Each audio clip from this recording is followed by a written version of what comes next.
Have you ever wondered why the aroma of a hot stew feels more inviting in the chilly winter months than in the sunny summer ones? Or why a bowl of crisp salad seems more appealing during a hot summer day?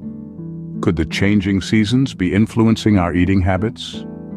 The University of Copenhagen recently conducted a fascinating study that suggests our eating habits in winter may be better for our metabolic health than our summer eating habits. Now, before you start swapping your summer salads for winter stews, let's dive a bit deeper into the research.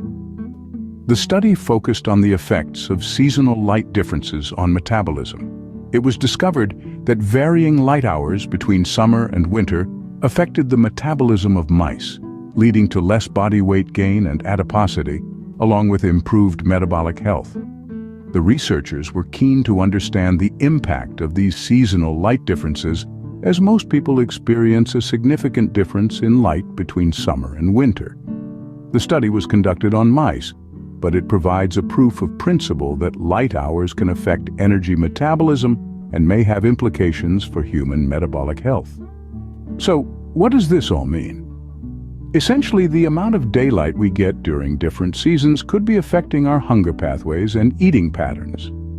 This could potentially explain why we tend to crave different types of food depending on the time of year. To summarize, the study suggests that our winter eating habits might be more beneficial for our metabolic health due to the differences in light hours between seasons.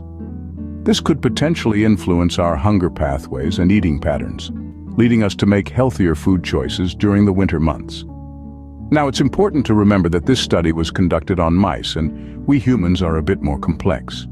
Further studies in humans are needed to explore this further. So while we wait for more research, take a moment to observe your own eating habits. Do you notice any changes with the shifting seasons?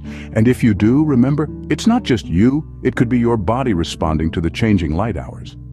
And on that note, I'll leave you to ponder over your seasonal food choices. Until next time, keep exploring the fascinating world of health and nutrition. Don't forget to like, share, and subscribe for more intriguing insights. Stay healthy, stay curious.